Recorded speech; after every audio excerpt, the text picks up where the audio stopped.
안녕하세요. 경기도 평택에 살고 있는 올해로 40살이 된 남자입니다.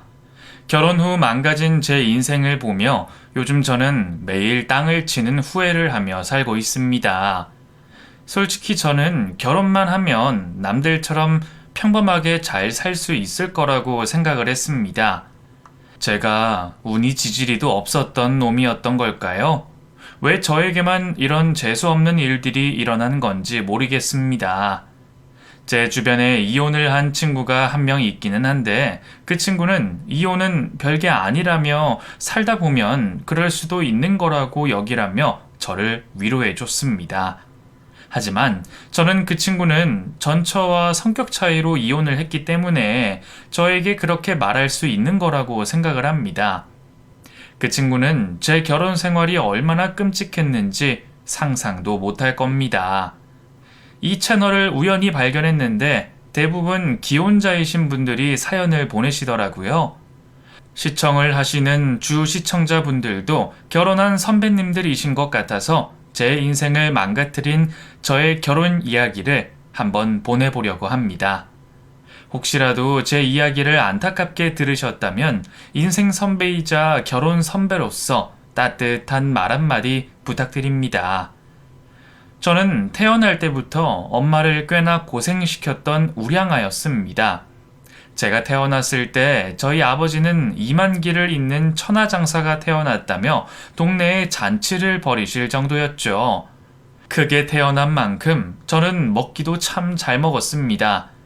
저의 삼시세끼 밥상에서 절대 빠질 수 없는 주식이 바로 고기였어요. 성인이 되고 독립을 하게 됐을 때 제가 집을 구하는 가장 첫 번째 조건이 집 근처에 맛있는 고깃집이 있냐 없냐였습니다. 그리고 제가 아내를 만난 곳도 바로 제가 자주 갔던 동네 고깃집이었죠. 사장님, 그 아르바이트생 새로 뽑으셨나봐요? 남자 아르바이트생만 뽑는다고 하셨으면서 갑자기 웬 여자예요? 딱 봐도 불판도 못 들게 생겼는데 설마 예뻐서 뽑으신 건 아니죠? 제가 자주 갔던 고깃집 사장님은 가지고 계시던 철학이 하나 있었습니다. 주방 직원들 빼고는 여직원을 뽑지 않는다는 것이었어요. 그 이유는 힘을 써야 되는 고깃집인데 여자들은 힘을 잘 못 써서라고 했습니다. 그런데 어느 날 갑자기 식당에 엄청 꽤나 어려 보이는 여자 아르바이트생이 있어 의아하다는 듯 사장님에게 물어봤습니다. 이제 남자놈들 아르바이트생으로 안 뽑으려고. 아니 글쎄 그 지난주에 아르바이트생 한 명이 카운터 금고를 털어가려고 했지 뭐예요. 알고 보니까 그놈이 그동안 나 몰래 식당에 있는 식재료들 몰래 빼갔더라고요. 그거야 먹는 거니까 그렇다 쳐도 돈에 손대는 건 아니잖아요. 여자애들보다 남자애들이 더 간이 큰 것 같아서 앞으로는 여자 아르바이트생만 쓰려고 해요. 제가 일 더 하더라도 그렇게 해야 될 것 같아요. 고깃집 사장님이 새로 뽑은 여자 아르바이트생은 이상하게 눈길이 계속 갔습니다. 뽀송뽀송하게 생겨서 좋은 향기만 날 것 같은 그런 이미지였어요. 그런 여자가 제 아내가 될 줄 그땐 감히 상상도 못했었죠. 그때 제가 새로운 아르바이트생이었던 아내에게 관심을 가지자 친구가 옆에서 욕을 하며 뜯어 말렸습니다. 야, 이 미친놈아. 딱 봐도 너랑 10살 차이 나 보이는데 감히 니까짓게 겁도 없이 관심을 가지냐? 야, 너는 네 나이랑 네 수준에 맞는 여자를 만나. 괜히 분에 넘치는 여자 만나려고 하면 체하기만 한다? 제 친구는 나이 어린 여자는 넘볼 생각도 하지 말라고 했지만 제가 아내에게 관심을 가지고 있다는 걸 알게 된 고깃집 사장님이 일부러 저희 둘을 계속 엮어줬습니다. 나영아, 이 손님 우리 가게 먹여 살리는 손님이시니까 오시면 특별히 더 잘 챙겨드려. 알겠지? 너만 잘하면 이 손님이 팁도 많이 주실 거야. 안 그래도 고깃집에 이틀에 한 번씩 갔었는데 저는 그곳에서 일하는 아내를 보기 위해 거의 매일 출근하듯 고깃집에 들렀습니다. 그러다 고깃집 사장님이 저에게 같이 회식을 하지 않겠냐고 물었습니다. 민수씨, 우리 내일 가게 문 닫고 아르바이트생들이랑 직원들에서 그 가게에서 회식하기로 했는데 민수 씨도 올래요? 요즘 매일 저희 가게 와주셔서 고마워서 그 민수 씨만 특별히 좋은 고기로 대접해주고 싶어서 그래요. 잠깐만 들렸다 가요. 고깃집 사장님은 저와 아내를 일부러 엮어주려는 건지 고깃집 회식 자리에 저를 초대했습니다. 이 기회에 아내와 사적으로 대화를 나누고 싶었던 저는 부끄럽지만 저랑 전혀 관계없는 남의 가게 회식 자리에 참석을 했습니다. 드디어 그곳에서 저는 아내와 사적인 이야기를 나눌 수 있게 됐습니다. 나영 씨 집이 제가 사는 곳이랑 가깝네요. 오늘 회식 끝나고 가는 길에 제가 데려다 드릴게요. 늦은 새벽 시간에 여자 혼자 가기 조금 위험하잖아요. 아, 정말요? 그렇게 해주시면 감사하겠습니다. 안 그래도 오늘 집 가는 게 걱정돼서 택시를 가게 앞으로 불러야 되나 했거든요. 집이 골목길에 있어서 어두워지면 엄청 무서워요. 오늘 말고 그 다음에도 밤 늦게 집 가야 되는 일 있으면 언제든지 저한테 연락해요. 제가 집 앞까지 안전하게 모셔다 드리겠습니다. 저는 늦은 밤에 종종 집에 데려다 주겠다는 핑계로 아내의 연락처를 얻어냈습니다. 그리고 그날 늦은 새벽 아내를 집 앞까지 데려다 줬는데 아내가 저에게 데이트 신청을 했습니다. 오늘 데려다 주셔서 정말 감사드려요. 오빠, 혹시 커피 좋아하세요? 제가 다음에 감사의 의미로 커피 한 잔 사드릴게요. 저 커피 정말 좋아합니다. 커피 없이 못 살 정도예요. 나영씨, 주말은 일 안 하고 쉬는 걸로 알고 있는데 이번 주말에 만나서 커피 마실까요? 친구들은 그건 데이트 신청이 아니라 예의상 하는 말이라고 했지만 저는 그 기회를 놓치고 싶지 않았습니다. 고깃집이 아닌 밖에서 아내를 만나게 된 제가 제 마음을 고백하자 아내는 조심스럽긴 했지만 단박에 저의 고백을 거절했습니다. 죄송하지만 나이 차이 때문에 안 될 것 같아요. 제가 지금까지 또래만 만나고 저보다 8살이나 많은 사람을 만나본 적이 없어서요. 죄송합니다. 나영씨, 지금은 8살이라는 나이 차이가 크게 느껴지겠지만 막상 만나보면 그렇지도 않을 거예요. 그리고 8살 많은 오빠 만나면 장점이 얼마나 많은지 나영씨는 모르시죠? 8살 오빠 만나면 어떤 장점들이 있는데요? 죄송하지만 제 눈엔 단점밖에 안 보여서요. 안 그래도 남자들 여자보다 수명도 짧은데 8살이나 많으면 결혼하고 저보다 훨씬 일찍 죽는 거 아니에요? 나영씨가 어려서 그런지 그런 생각도 하시는구나. 8살 많은 오빠면 일단 자기보다 성숙해서 고민 상담하기도 좋고 도움받기도 좋아요. 그리고 8살 많은 오빠가 8살이나 어린 여자친구한테 돈을 쓰라고 하겠어요? 그럴 일도 전혀 없겠죠? 저 만나면 나영씨는 돈 걱정, 스트레스 받을 걱정 없이 연애할 수 있어요. 또래랑 하는 연애랑은 차원이 다르다고요.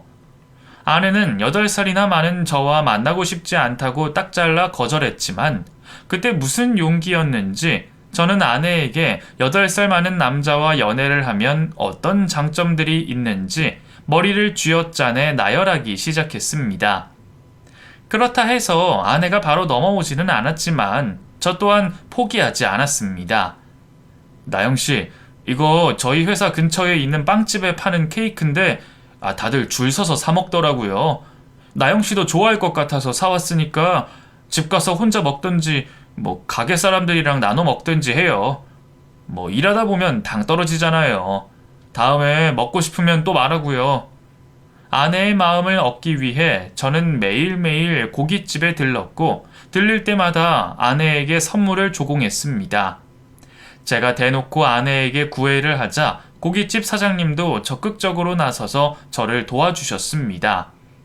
나영아, 그 민수 오빠 같은 남자 세상에 또 없다. 돈도 잘 써, 덩치도 좋아. 이런 남자랑 다니면 세상 든든해서 무서울 것도 하나 없을 거다. 삐쩍 마른 어린애 만나지 말고 든든한 품을 가진 민수 오빠 같은 남자를 만나. 사장님이 보증할게. 제가 열심히 구애를 한 덕분인지 아니면 옆에서 고깃집 사장님이 입을 잘 털어준 덕분인지 아내는 점점 저에게 넘어오기 시작했습니다. 장장 6개월이라는 시간 만에 저는 아내의 마음을 얻을 수 있었어요. 나영아, 고깃집에서 일하는 거 많이 힘들지? 오빠가 용돈 조금 줄 테니까 알바 횟수 좀 줄여봐. 네 얇은 손목으로 그 무거운 불판 나르는 거 보면 오빠 마음 너무 아파서 그래. 고깃집 시급이 세서 일하고 있기는 한데 오빠 말대로 무겁고 뜨거운 불판 나르는 거 정말 너무 힘들어.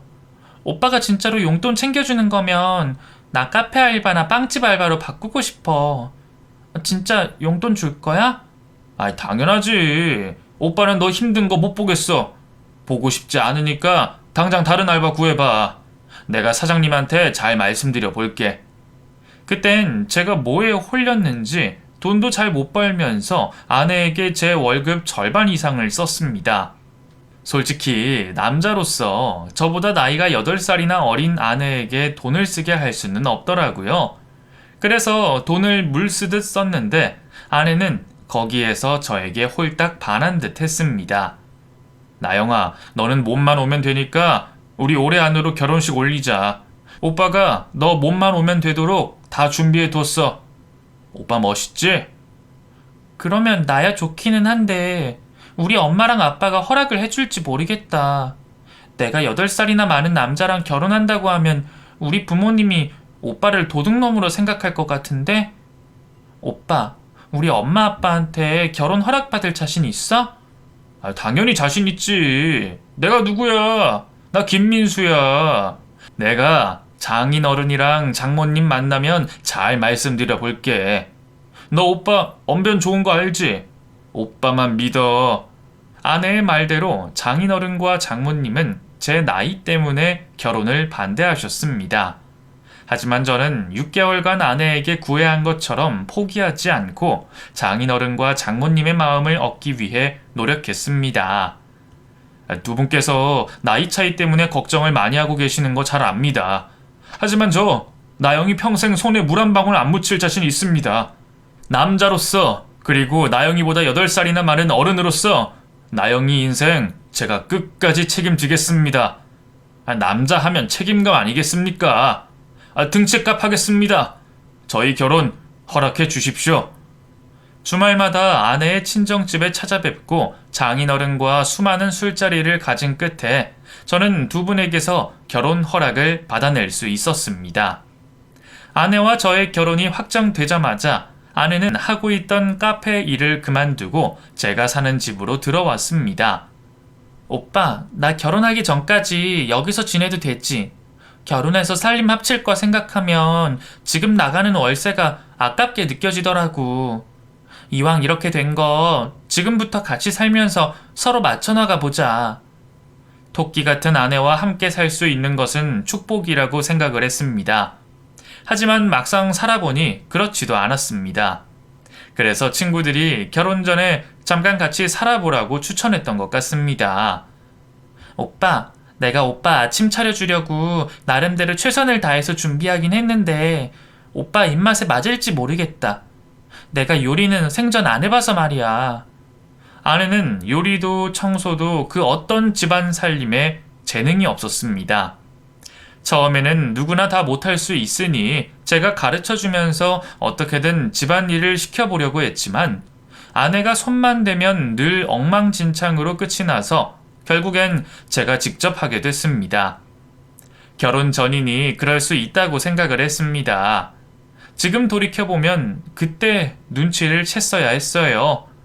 아내와 결혼식을 올리고 난 후 3달 정도 지났을 때 제가 아내에게 말했습니다. 나영아, 이제 슬슬 일자리 구해봐야 되는 거 아니야? 아니면 오빠 친구 회사에서 사무보조일 해볼래? 그냥 자리만 지키면 되는 일이라고 너 보고 할 생각 있냐고 묻더라. 월급도 적지 않게 준대. 아니, 나 일할 생각 없는데? 오빠가 벌어오는 돈이 있는데 굳이 나까지 나가서 일을 해야 돼? 그리고 오빠는 나한테 일하라고 하고 싶어? 결혼 전에는 그렇다 쳐도 결혼 후에는 당연히 아내도 일을 구할 거라고 생각을 했습니다. 그런데 아내는 자기가 왜 일을 해야 되는지 전혀 이해를 하지 못하는 듯 했습니다. 나영아, 너도 당연히 이제 일을 해야지. 오빠가 너 고생했으면 해서 일하라는 게 아니라 내 월급으로는 둘이 넉넉하게 먹고 살기가 힘드니까 일을 하라고 하는 거지. 요즘 맞벌이 안 하는 부부가 어딨어. 오빠, 나같이 어린 여자랑 결혼했으면 당연히 오빠가 먹여 살려야 되는 거 아니야? 어떻게 나랑 맞벌이를 할 생각을 할 수가 있지? 나 정말 이해를 못하겠네? 돈이 모자라면 오빠가 더 열심히 해서 돈 더 벌어오면 되잖아. 나영아, 지금까지는 모아둔 돈 쓰면서 어떻게 생활을 하기는 했지만, 지금은 여기 전셋집 구하느라 모아둔 돈도 다 써서 오빠 월급으로는 우리 둘이 생활하기 많이 힘들어. 먹고 살기까지는 할 수 있겠지만 쇼핑 같은 건 꿈도 못 꾸고 저금도 절대 못 할 거야. 네가 벌어야지. 네가 버는 돈으로 우리 취미 생활도 하고 여행 가고 할 수 있어. 맞벌이를 해야 되는 이유를 이해하지 못하는 아내를 설득시키려고 노력했습니다. 저도 마음 같아서는 일하기 싫다는 아내에게 억지로 일을 하라고 하고 싶지는 않았지만 먹고 살려면 어쩔 수 없었습니다. 오빠, 난 오빠가 당연히 나 먹여 살릴 수 있을 거라고 생각하고 시집 온 건데 아니었어? 난 오빠가 돈도 잘 쓰고 결혼에 들어가는 비용도 오빠가 다 내서 당연히 결혼하고 나한테 일 안 시킬 줄 알았거든. 난 그만큼 오빠가 양심이 있는 사람이라고 생각을 했어. 나영아, 여기서 양심 이야기가 왜 나오니? 결혼 전이랑 지금이랑 똑같아? 연애할 때는 나한테 돈이 없으면 나만 굶으면 그만이지만 결혼해서 나한테 돈이 없으면 너도 같이 굶게 되잖아. 너 오빠 월급 얼만지 몰라서 그래? 몰라. 난 모르겠으니까 돈 문제는 오빠가 알아서 해. 8살이나 어린애한테 돈 이야기를 꺼내고 싶어? 오빠 때문에 나 지금 스트레스 받을 것 같아. 돈 이야기 그만해. 사정을 알면서도 일을 하지 않겠다는 아내의 의지는 굳건했습니다. 일이야 억지로 시킬 수 없다지만 그럼 집안 살림이라도 밖에서 일하는 제가 신경 안 쓰게 해줬으면 했는데 아내는 집안일에도 손 하나 까딱하지 않았습니다. 나영아, 그 오빠가 아침에 설거지만 해달라고 부탁했잖아. 왜 아직도 설거지가 그대로야? 너 오늘 하루 종일 집에서 뭐 했어? 나 오늘 네일숍 가서 네일 받고 왔는데 오늘 손톱 예쁘게 꾸민 날이라 설거지를 할 수가 없었어. 내가 미안해 오빠. 대신 청소기는 내가 돌려줄게. 아니면 빨래도 좀 돌려줘? 나영아, 오빠가 어려운 거 부탁한 것도 아니고 설거지든 청소든 빨래든 하나만 해달라고 하는데 그게 그렇게 힘든 일이야? 오빠 회사에서 하루 종일 일하고 집으로 돌아와서 또 집안 살림하는 거 정말 힘들어서 그래. 아니면 깨끗하게라도 하고 살던가. 왜 자꾸 집을 어질러 놔? 네가 어린애야? 내가 말했지. 나는 평생 손에 물 안 묻히고 자라서 설거지 같은 거 잘 못해서 하기 싫다고. 그리고 잔소리 좀 그만해. 오빠 가만 보면 우리 엄마보다 더 심하다니까? 그리고 나만 어질러? 오빠도 같이 어지르잖아. 내가 밖에서 돈을 벌어오니 네가 집안 살림을 다 하라는 게 아니었습니다. 집안 살림도 같이 할 테니 집에서 쉬는 아내가 저보다 조금만 더 해주길 바랄 뿐이었죠. 하지만 아내는 결혼하고 단 한 번도 설거지를 한 적이 없었습니다. 쓰레기를 버린 적도 없었고요. 빨래만 몇 번 세탁기로 돌려줄 뿐이었죠. 그뿐만이 아니었습니다. 나영아, 그 배달 음식은 줄이고 직접 만들어 먹는 게 어때? 돈도 돈이지만 배달 음식 자꾸 시켜 먹으면 몸에도 안 좋아.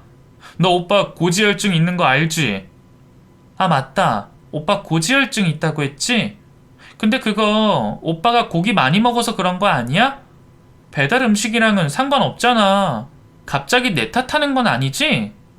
고기 때문인 건 맞는데 그 기름진 배달 음식 자주 먹으면 더 심해지니까 그렇지. 그 반찬 같은 건 엄마한테 보내달라고 할 테니까 나영이 너는 밥솥에 밥만 얹혀줘. 그건 할 수 있지? 아내는 결혼을 하고 나서도 결혼 전 습관이 남아있는지 매일같이 배달 음식을 시켜 먹었습니다. 고지혈증이 있던 저는 아내가 시킨 배달 음식을 매일 먹기가 힘들어서 엄마에게 반찬을 얻어올 테니 밥만 안 쳐달라고 했는데 아내는 그 작은 일조차도 하지 않았습니다. 그때까지만 해도 아내에 대한 애정이 컸던 저는 아내에게 집안일을 시키는 것을 포기하고 제 손으로 모든 것을 해결했습니다.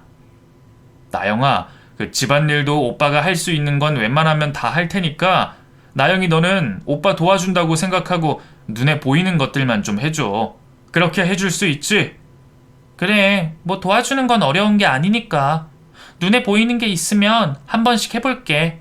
근데 나 음식 쓰레기는 절대 못 버린다. 그건 오빠 담당이야. 결혼 후 정말 하루도 쉴 틈 없이 살았습니다. 아내를 먹여 살리기 위해 낮에는 일을 했고 저녁에 집으로 돌아와서는 어질러져 있는 집안 청소를 하느라 하루를 꼬박 다 써버렸었죠.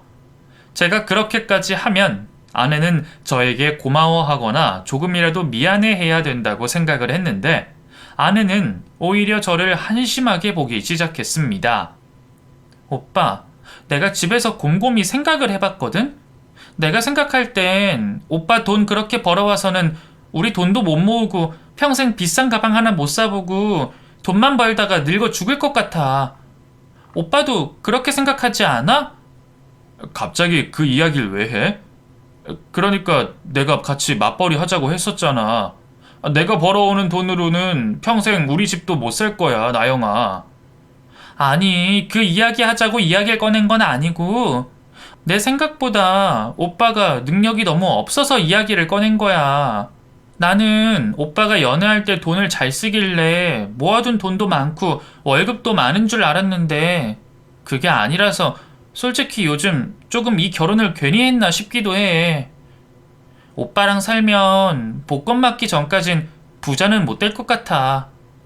아내의 발언은 저에게 정말 큰 충격으로 다가왔습니다.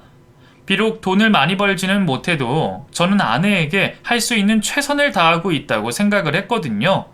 그런데 아내는 속으로 그런 생각을 하고 제 앞에서 저를 무시하는 발언을 내뱉을 줄은 꿈에도 몰랐습니다. 그때부터 아내에게 저도 점점 정이 떨어지기 시작했던 것 같아요. 나보고 돈 못 벌어온다고 하지 말고 너도 나가서 일할 생각을 해. 솔직히 네가 배달 음식으로 시켜먹는 돈만 해도 한 달에 얼만지 알아? 50만 원은 좋게 넘는다고. 밖에서 10만 원도 못 벌어오는 네가 밥 먹고 꾸미고 쓰는 데만 해도 100만 원이 훌쩍 넘는데 이 정도면 나 돈 못 모으는 거 너 때문 아니냐? 오빠가 나 먹여 살린다고 했잖아. 근데 이제 와서 보니까 잡은 물고기한테 쓰는 돈들이 아까워서 그러는 거야? 솔직히 100만 원 그게 얼마나 큰 돈이라고 그래? 누가 들으면 나한테 한 달 용돈으로 몇백은 주는 줄 알겠다. 그럼 집안일이라도 제대로 하던가. 너 결혼해서 설거지 몇 번 했어? 딱 한 번 했지? 결혼한 애가 설거지를 한 번만 했다는 게 말이나 되냐? 양심이 있으면 집안일이라도 좀 해, 나영아. 너 스스로가 한심하지 않니? 한동안 아내에게 맞벌이나 집안 살림 이야기를 꺼내질 않았었는데 아내에게서 정이 떨어지고 난 후 저는 그 이야기를 다시 꺼내 들었습니다. 그러자 아내가 충격적인 발언을 했습니다. 오빠, 이런 식으로 나올 거면 그냥 나랑 이혼하자. 나 오빠랑 이혼해도 아직 젊어서 충분히 딴 남자 만날 수 있거든? 8살이나 어린 와이프 부려먹고 싶으면 차라리 이혼을 해줘. 난 오빠랑 이혼해도 아쉬울 거 하나도 없어. 너무 쉽게 이혼 이야기를 하는 아내에게 다시 한번 더 큰 상처를 받았습니다. 아내가 진심으로 뱉은 말인지 일부러 저에게 겁을 주려고 뱉은 말인지는 몰라도 그 효과는 대단했습니다. 아내와 이혼을 하게 될까 겁이 났던 저는 한동안 아내에게 그 어떤 말도 꺼내지 않았기 때문이었죠. 엎친 데 덮친 격으로 코로나가 터지고 말았습니다. 오빠, 요즘 밖에 나가는 거 위험한 거 알지? 내가 카페 알바라도 해서 내 용돈 벌어보려고 했는데 괜히 일한다고 나갔다가 큰 병 얻어올까봐 나가지도 못하겠어. 나영아, 그 위험하다 해도 일하는 사람들은 계속 일하면서 잘 지내고 있어. 그 집 앞 카페 정도면 사람도 적어서 크게 위험하지도 않을 거야. 오빠, 나는 면역력이 다른 사람들에 비해서 많이 약해서 마스크 써도 무조건 걸릴 거야. 오빤 내가 아프길 바라는 건 아니지. 세계적인 역병이 도는 와중에 어린 아내에게 밖에 나가서 돈을 벌어오라고 할 수는 없어서 그땐 정말 더 이상 아내에게 맞벌이를 하자고 할 수도 없겠구나 싶었습니다. 그리고 안 그래도 배달 음식을 많이 시켜 먹던 아내는 더 많이 시켜 먹기 시작했습니다.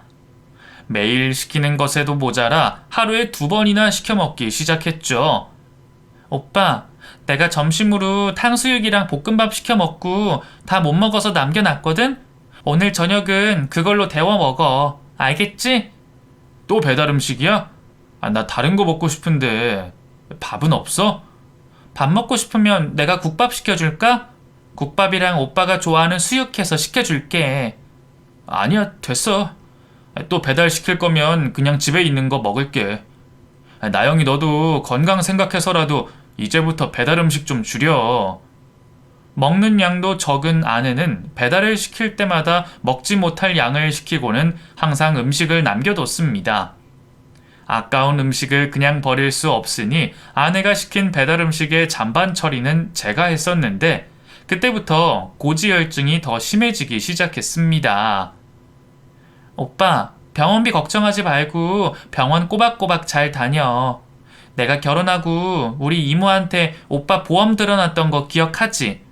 이모한테 오빠 고지혈증 있다고 말해놨더니 심혈관 부분을 제일 비싼 걸로 해뒀대. 아, 맞다. 그 이모님한테 내 보험 들어놨었지? 보험 미리 들어놓길 잘했네. 그거 아니었으면 병원비 무서워서 병원도 못 갈 뻔했어.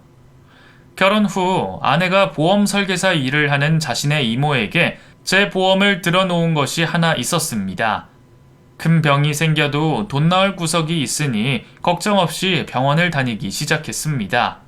저는 세상을 오래 살고 싶었기 때문에 몸에 조금이라도 이상이 있으면 바로 병원으로 튀어갔습니다. 한창 아내가 주는 배달 음식을 많이 먹을 때 병원에 갔더니 의사 선생님이 저에게 경고를 했습니다. 환자분, 제가 고지혈증 심하다고 식단 조절하라고 했었잖아요. 식단 조절 하셨어요? 지금 보니까 예전보다 수치가 더 심해지셨는데 여기서 또 더 심해지면 환자분 40 되기도 전에 죽으실 거예요. 그리고 아직 신혼이시라면서요. 아내분이랑 오래 살고 싶으시면 지금부터라도 건강관리하세요. 젊으신 분이 이러시면 안 돼요. 정말 걱정돼서 드리는 말씀입니다. 의사 선생님은 정말 무섭고 진지하게 경고를 했습니다. 그 말이니 정신이 번쩍 들고 살기 위해서라도 식습관을 바꿔야겠다고 생각했어요. 나영아, 의사 선생님이 나 지금 정말 위험한 상태래. 오늘까지만 배달 음식 먹고 내일부터는 우리 배달 음식 시켜 먹지 말자. 오빠는 내 성의 무시하는 거야? 나한테도 오빠 건강 중요하지만 나는 지금 오빠가 내 성의 무시하는 것 같다는 생각이 들어서 기분이 좀 나쁘네? 그게 무슨 소리야. 내가 네 성의를 무시했다니. 네가 시킨 배달 음식에 도대체 너의 어떤 성의가 들어있다고 그런 생각을 해? 나는 오빠 맛있는 거 먹게 하고 싶어서 배달 음식 시키는 거야. 내가 요리를 못하니까 이렇게라도 오빠한테 맛있는 음식 먹이고 싶어서 그런 거라고. 근데 오빠는 그것도 알아주지도 않고 배달 음식 시키지 말자고 하니까 마치 나의 성의를 무시하는 것 같아서 그래. 너는 내 말뜻을 이해하지 못했니? 배달 음식이 건강에 안 좋으니까 그러는 거지. 오빠 말 기분 나쁘게 듣지 말고 우리 같이 건강해지도록 같이 노력해보자. 나도 나지만 너도 건강해야지. 몰라. 난 문제 없으니까 원래 먹던 대로 먹을 거야. 오빠는 만들어 먹고 싶으면 만들어 먹던지 알아서 해. 아니면 밖에서 백반 같은 거 사 먹어. 아내는 제 건강에 적신호가 떴다고 해도 심각성을 모르는 건지 아니면 일부러 무시를 하는 건지 계속해서 배달 음식만 시켜 먹었습니다. 3년 넘게 아내가 주는 배달 음식만 먹게 된 저는 결국 협심증 진단을 받게 됐습니다. 나영아, 오빠가 요즘 몸이 이상해서 병원에 갔더니 의사 선생님이 당장 큰 병원 가서 스텐트 시술을 받아야 될 것 같다고 하시더라. 조금만 더 늦게 갔으면 오빠 진짜 큰일 날 뻔했어. 나 잘못하다가 과부될 뻔했네? 근데 오빠, 그 시술 비용은 어떻게 돼? 이모한테 보험료 얼마나 나오는지 한번 물어볼까? 아, 맞다. 나 심혈관 질환 부분을 제일 비싸게 맞추지 않았어? 그 이모님한테 보험료 얼마 정도 나올 것 같냐고 한번 물어봐. 내 기억으론 많이 나오는 걸로 알고 있거든. 제 보험은 아내가 관리를 하고 있었기 때문에 보험 관련해서는 꼭 아내를 통해야 했습니다. 협심증 진단을 받고 난 후 제 앞으로 2천만 원의 진단비가 나왔습니다. 오빠, 이모가 2천만 원 나올 것 같다고 하는데 오빠 그 돈 쓸 데 있어? 쓸 데 없으면 나 주라. 나는 그 돈 쓸 데가 있거든. 생각보다 큰 돈이 나와서 놀라기는 했지만 결혼 후 한 푼도 적금하지 못했던 저는 그 돈을 여유자금으로 저금해둘 생각이었습니다. 그런데 아내가 그 돈을 달라고 하니 순간적으로 욱했던 제가 아내에게 화를 냈습니다. 집에서 매일 놀기만 하는 네가 그 큰 돈이 왜 필요해? 그 돈 적금 넣어둘 거니까 절대 건들 생각하지 마. 오빠, 말을 조금 심하게 한다? 내가 매일 놀기만 했다고? 그래, 나 놀기만 했다. 왜? 놀기만 한 사람은 그런 큰 돈 가지면 안 돼? 솔직히 말해서 이 돈 나 때문에 받은 거 아니야? 내가 이모한테 오빠 보험 안 들어줬으면 오빠 만지지도 못했을 돈이잖아. 그렇게 따지면 내 돈이라고. 내가 매달 보험비 내고 내가 아파서 받은 보험료인데 왜 그게 네 돈이야? 말이 왜 그렇게 되냐고? 정 필요하면 500만 원 정도 용돈으로 줄 테니까 절대 다 가질 생각은 하지 마. 엄마가 안 그래도 얼마 전에 집 수리해야 된다고 2천만 원 정도 필요하다고 했어. 엄마한테 줄 거니까 오빠는 우리 집에 맞서위 노릇 좀 해. 오빠 나랑 결혼하고 우리 친정집에 해준 게 뭐가 있는데? 엄마한테 명품 가방 하나 사준 게 끝 아니야?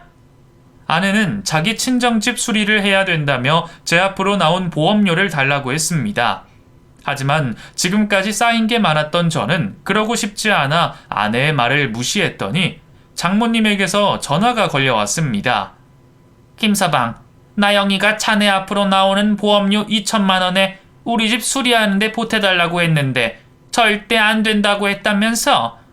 맞사이가 돼서 자네 해도 너무한 거 아닌가? 그리고 우리 딸 데리고 갔으면 그 정도는 해줘야지. 장모님, 제가 다른 데 쓰려고 했던 것도 아니고 혹시 모를 나중을 위해서 따로 적금해둘 생각이었습니다. 그리고 그 전엔 말도 없다가 보험료 나오자마자 갑자기 수리비를 달라고 하니까 저도 당황스러워서 안 된다고 그런 거였어요. 김서방, 지금 보니까 아주 쫌생이구만. 우리 딸한테 돈 잘 쓰길래 우리한테도 돈 잘 쓸 줄 알았는데 결국 우리는 남이다 이거지? 앞으로 우리 집 올 생각하지 마. 알겠어? 장모님이 전화로 난리를 부리는 바람에 저는 결국 제 앞으로 나온 보험료를 아내에게 주기로 했습니다. 두 모녀가 지긋지긋해서 그냥 보험료는 제 돈이 아니라고 생각하고 아내에게 넘겨줬는데 보험회사에서 전화가 한 통 걸려왔습니다. 김민수 씨 맞으시죠? 여기 보험회사인데요. 김민수 씨 조사 좀 받으셔야겠습니다. 지금 통화 가능하세요? 잘못한 것도 없는데 조사를 하겠다고 하는 보험회사 직원의 말에 심장이 덜컥했습니다. 김민수 씨 보험 가입하실 때 사전 고지도 제대로 안 하신 것 같고 기록 보니까 병원을 엄청 자주 다니셨더라고요. 그 과잉 진료도 의심돼서 병원으로 현장 심사도 나갈 계획입니다. 그렇게 알고 계세요? 알고 보니 아내와 보험 설계사인 아내의 이모는 제 보험을 가입시킬 때 저에게 고지혈증이 있다는 것을 숨기고 가입을 시킨 듯 했습니다. 그게 문제가 돼서 보험회사에서 조사를 시작한 것 같았습니다. 나영아, 너 도대체 무슨 생각으로 그렇게 한 거야? 이거 잘못하다가는 지금까지 받은 보험료 다 뱉어내야 될지도 모르고 그동안 냈던 보험비 되돌려 받지도 못할 것 같아. 나는 이모가 시키는 대로 했을 뿐이야.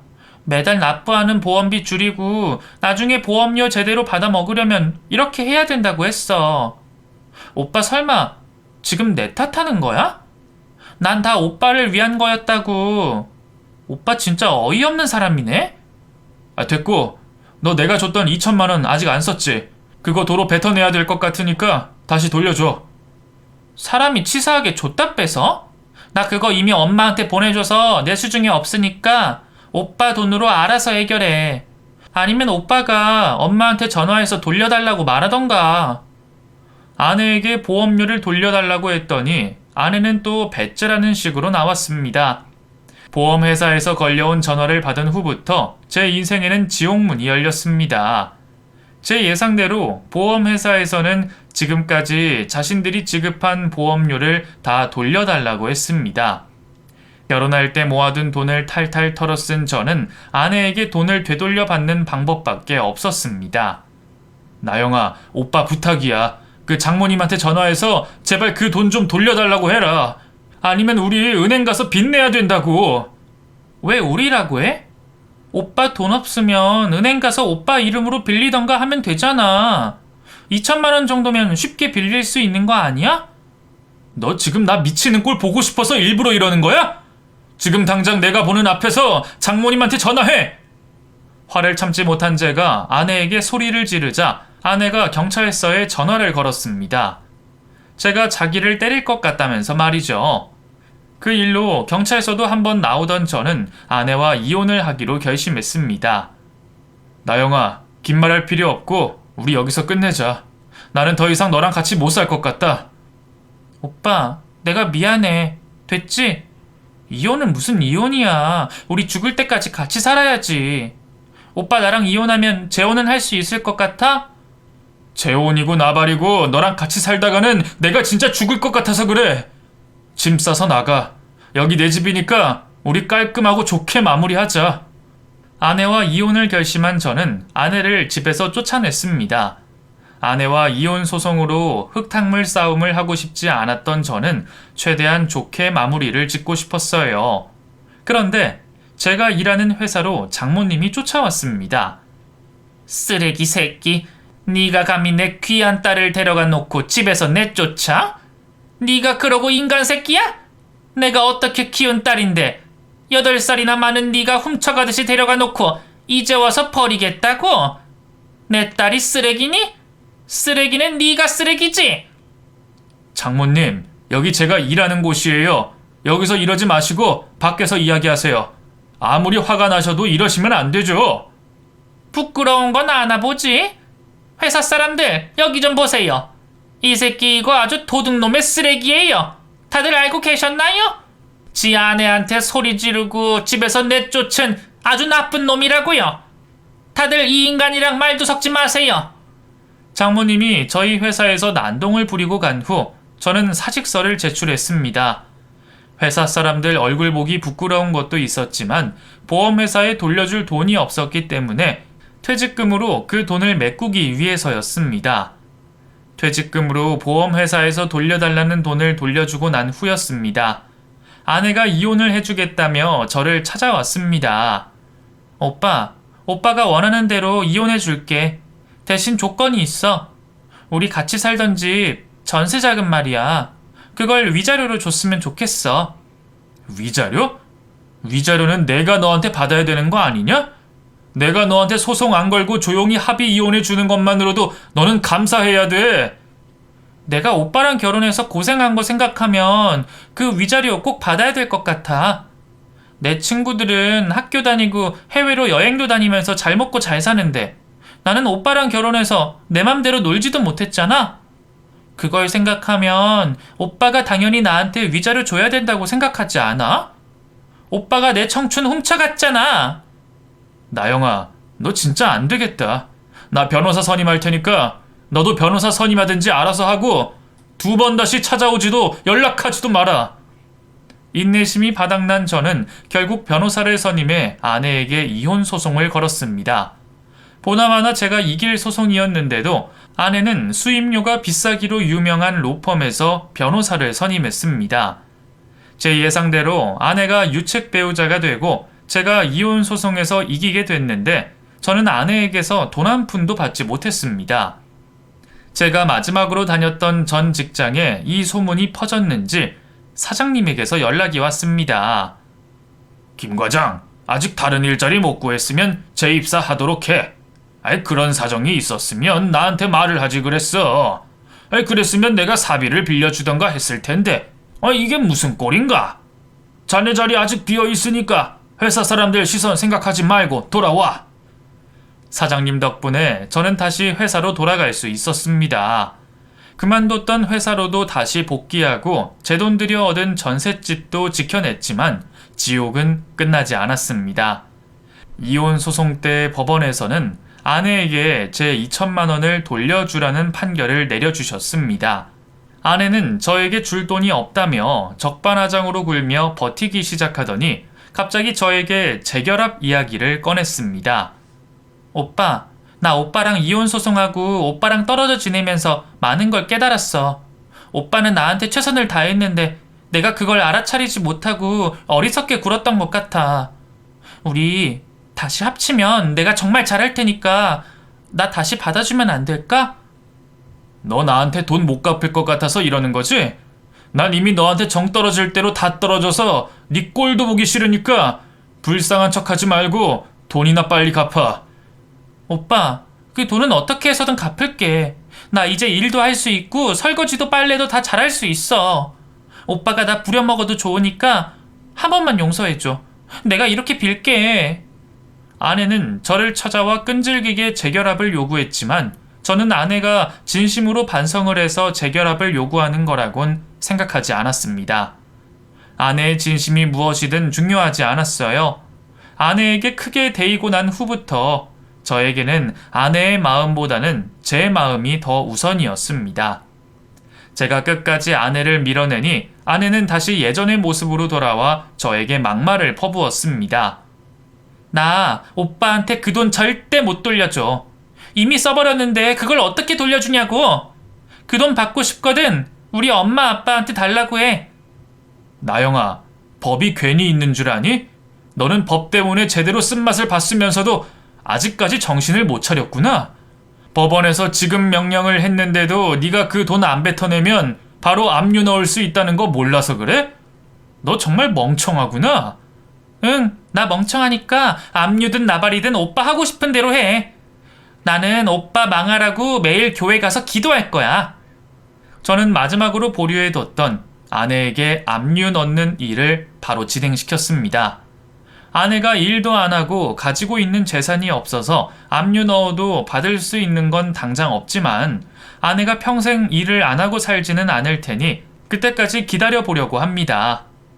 저는 정말 앞으로 어떻게 살아야 될지 모르겠습니다. 정신적으로 너무 힘들어서 정신과 치료라도 받아야 되나 싶은데 그건 또 자신이 없더라고요. 나이도 40인데 새 출발은 할 수 있을지, 망가져버린 제 몸을 다시 건강하게 만들 수 있을지, 제가 무엇에 재미를 붙이며 살아야 될지 아무것도 모르겠습니다.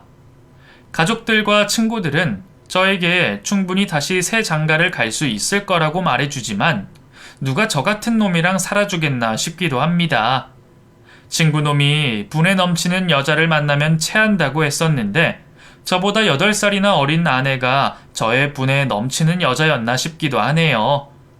여러분들과 저는 얼굴 한번 본 적 없는 생판 남이지만 사이버상으로도 여러분들에게 제 힘든 이야기를 털어놓고 위로를 받고 싶습니다. 저를 아들이나 조카 또는 막내 남동생이라고 생각하시고 따뜻한 말 한마디 부탁드립니다. 어서 빨리 이 지옥이 끝이 났으면 좋겠습니다. 시간이 약이겠죠?